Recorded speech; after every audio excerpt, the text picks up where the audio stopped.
جو یوم سب ایام میں سب سے عظیم ہے، جو یوم سب ایام میں سب سے عظیم ہے، جمعہ کریم ہے، جمعہ کریم ہے۔ الحمدللہ وکفا والصلاة والسلام على سید الرسل وخاتم الانبیاء، اما بعد فقال اللہ تبارک وتعالی فی کلامہ المجید والفرقان الحمید، اعوذ باللہ من الشیطان الرجیم، بسم اللہ الرحمن الرحیم، واتبعوا احسن ما انزل الیکم من ربکم من قبل ان یأتیکم العذاب بغتة وانتم لا تشعرون، صدق اللہ مولانا العظیم، وبلغنا رسوله النبي الكريم، ونحن على ذلك لمن الشاهدين والشاكرين، والحمد لله رب العالمين۔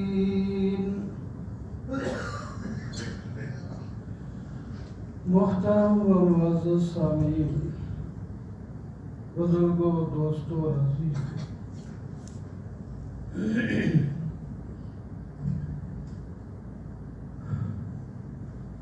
اصدق الناس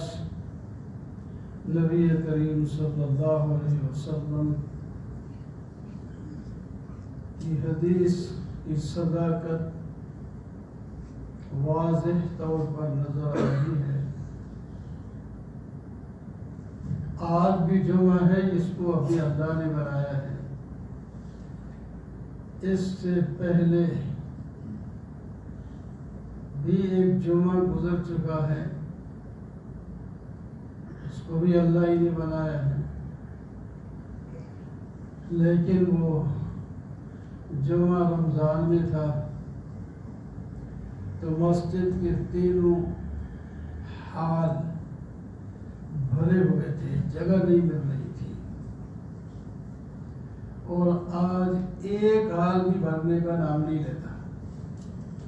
تو آپ نے جو فرمایا تھا رمضان مبارک میں شیطان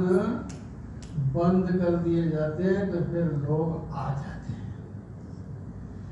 اب وہ کھل گئے،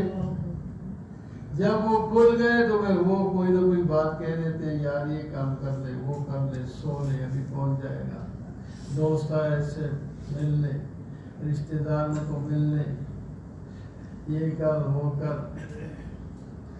تو کوئی نہ کوئی ایسا کام ڈال لیتا ہے کہ آدمی ادھر نہیں آتا۔ واضح بات نظر آ رہی ہے نا، یعنی یہ بھی جمعہ ہے تو اللہ نے بنایا ہے، اس کی بھی فضیلت ہے، اور وہ بھی جمعے تھے جو رمضان میں گزرے ہیں، اور وہ بھی ساری 5 نمازیں، سب میں ماشاءاللہ کافی تعداد میں لوگ ہوتے تھے۔ آج باقی نمازوں میں بھی صف دو صف ہوتی ہے۔ تو آپ نے جو فرمایا سچ فرمایا ہے۔ اسی طرح آپ نے جو بھی بات کی ہے یقین کر لو کہ آپ نے جو بھی فرمایا سچ ہے۔ میں اس بات کی طرف یعنی اشارہ کرنے کے لیے وہ بات بتائی کہ دین کی بات میں، قرآن و حدیث کی بات میں شک نہیں کرنا چاہیے۔ آپ نے جو بھی فرمایا ایک تو اپنی طرف سے نہیں فرماتے، وَمَا يَنْطِقُ عَنِ الْهَوَىٰ إِنْ هُوَ إِلَّا وَحْيٌ يُوحَىٰ۔ اللہ کی وحی سے دین کا تو ہر مسئلہ وحی سے ہی آپ بتاتے ہیں، اس میں تو کوئی دوسری رائے نہیں ہو سکتی۔ باقی دین سے ہٹ کر کچھ مباحات ہوتے ہیں، کچھ باتیں ہوتی ہیں نجی، اس میں آپ خود بھی اللہ ذہن میں ڈالتا، بغیر وحی کے بھی بات کر لیتے، لیکن اگر اللہ کو پسند نہ ہوتی تو پھر وحی بھیج کے اس کو درست کر دیتے، وحی بھیج کے۔ آپ صلی اللہ علیہ وسلم نے فرمایا نا، میں بیوی کو خوش کرنے کا حکم ہے نا، خوش کرتے ہو آپ بھی ماشاءاللہ، بیویوں کو خوش کرو، بچوں کو بھی خوش کرو۔ آپ صلی اللہ علیہ وسلم کی تو ایک بیوی نہیں تھی، اکٹھی جو ہے 9 بیویاں تو نہیں، ویسا آپ نے 11 نکاح کی، کچھ حضرت خدیجہ کے دور میں اور کوئی بیوی نہیں تھی۔ بہرحال تو اگرچہ آپ کو اللہ تعالیٰ نے اختیار دیا تھا، آپ پر بہت سی اور ذمہ داریاں ہیں، لہٰذا اگر آپ بیویوں کے درمیان یہ یعنی باری برابر نہ بھی کریں تو کوئی آپ پر الزام نہیں، کوئی بات نہیں۔ لیکن آپ نے ایسا نہیں، اجازت تھی لیکن آپ نے سب کا دل رکھنے کے لیے باری مقرر کی، اور سب کے پاس اتنا ہی وقت جاتے تھے جتنا ایک کے پاس جاتے ہیں۔ تو وہ جن کو محبت ہوتی ہے سب کہتے ہیں نا میرے پاس زیادہ بیٹھے، باری تو جس کی ہوتی رات تو گزارتے اس کے پاس، لیکن 24 گھنٹے میں اگر گھر میں ہوتے تو ایک چکر سب کے پاس لگا لیتے تھے، تاکہ وہ 7 یا 9 دن کا انتظار نہ کرتی رہے، ملاقات تو روزانہ ہی ہو جائے۔ تو ایک بیوی حضرت زینب کے پاس جب جاتے تو اس کا مقصد ہوتا میں تھوڑا زیادہ بٹھا لوں، اس نے شہد رکھا، وہ آپ صلی اللہ علیہ وسلم آتے، وہ ساتھ سامنے بیٹھ کر دیکھتی بھی رہتی، باتیں بھی کرتی رہتی، آہستہ آہستہ شربت بنانا شروع کر دیتی، شہد کا شربت بنا رہی ہے، اس میں ذرا دوسروں سے زیادہ وقت لگ جاتا، تو وہ بھی منٹ گنتی تھی کہ اتنے وقت پر گئے ہیں ابھی نہیں آئے آگے، تو زیادہ وقت جب لگ گیا انہوں نے ایک دور مشورہ کیا کہ ایسا نہیں ہونا چاہیے، ایسا نہیں ہونا چاہیے، اس کے بعد زیادہ ٹائم کیوں لگاتے ہیں، ہمارے پاس کم ٹائم بچ جاتا ہے۔ تو ایک انہوں نے منصوبہ تیار کیا، تو آپ یہ کہہ تو ہم نہیں سکتے اس طرح، لیکن ایک منصوبہ کہ آپ خود اس کے پاس بیٹھنا کام کر دیں۔ تو انہوں نے منصوبہ یہ بنایا جس کے پاس آئے نا آپ بس دو عورتوں کے ساتھ، دو بھی حضرت عائشہ اور حضرت حفصہ کے درمیان یہ بات تھی، تو تیسری حضرت زینب تھی جس کو زیادہ اس کے پاس بیٹھ جاتے، شربت کی وجہ سے تھوڑی وہ زیادہ بٹھا لیتی تھی۔ تو جب ہمارے پاس ہے تو ہم کہیں آج آپ کے منہ اقدس سے مغافیر کی بو آ رہی ہے،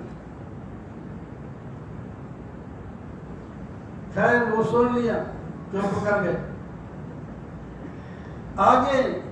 جب حضرت افضل کی بات پہنچتے ہیں،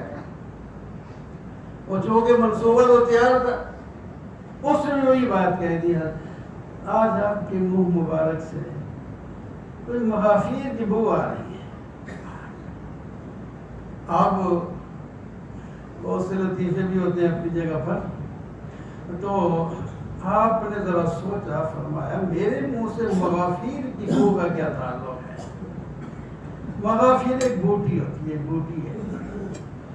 تو سوچا جب تو سوچ میں یہ آیا کہ میں جو شہد پیتا ہوں نا، جو حضرت زینب پلاتی ہے، تو مکھیاں تو مختلف پھلوں سے، پھولوں سے، رس جو اس کے آتی ہیں، تو مغافیر جو بوٹی ہے اس کا رس بھی جو اس کے آتی ہوں گی، تو پھر وہ جس قسم کی وہ رس ہوگا اس کے ساتھ اس کی بو خوشبو بھی تو آتی ہے۔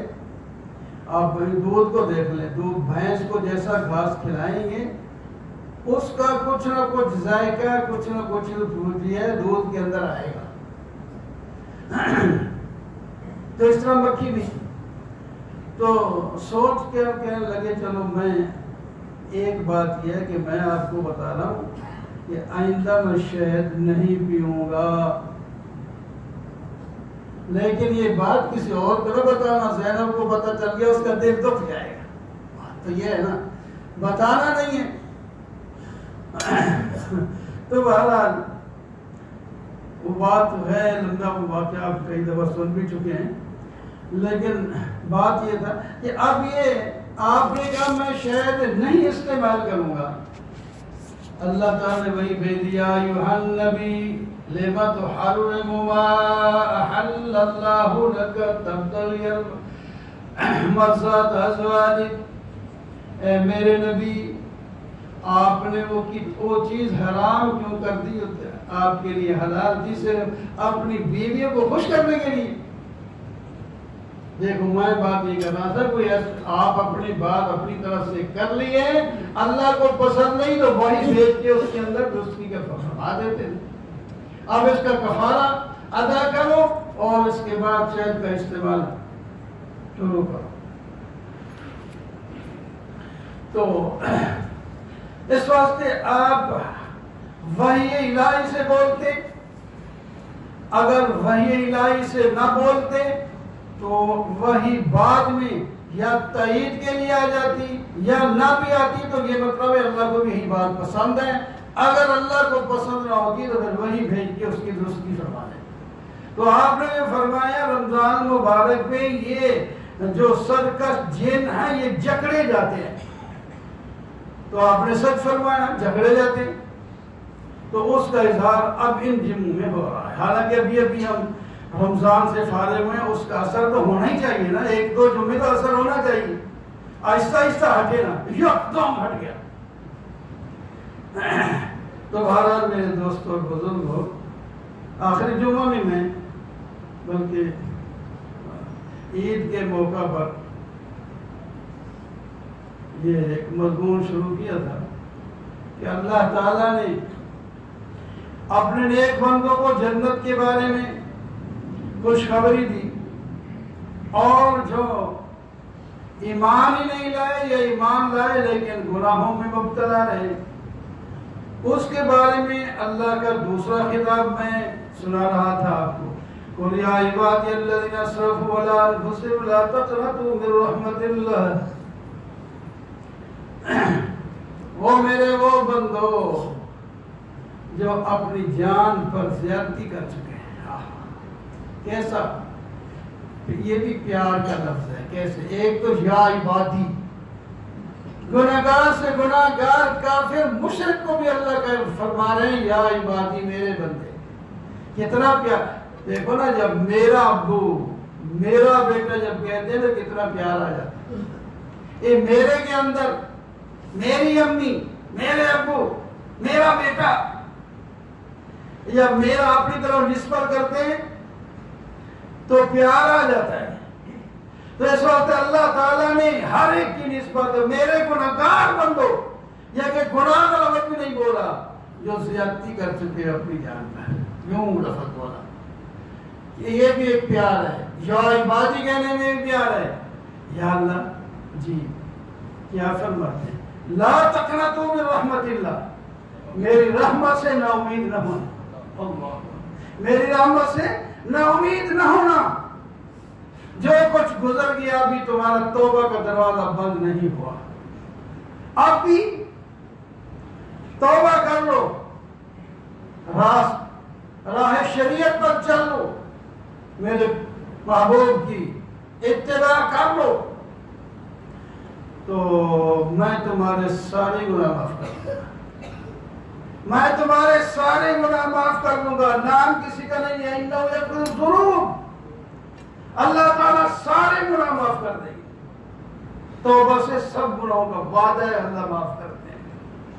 اور بغیر توبہ کے بھی کچھ گناہ معاف کرتے رہتے ہیں، وہ اس کی مرضی، جو بھی معاف کرے نہ کرے، وہ تو اصول تو یہ ہے، اس کی سزا ہونی چاہیے، یا اللہ تعالیٰ چاہے تو معاف بھی کرتے، اور توبہ کے ساتھ وعدہ ہے جو توبہ کرے گا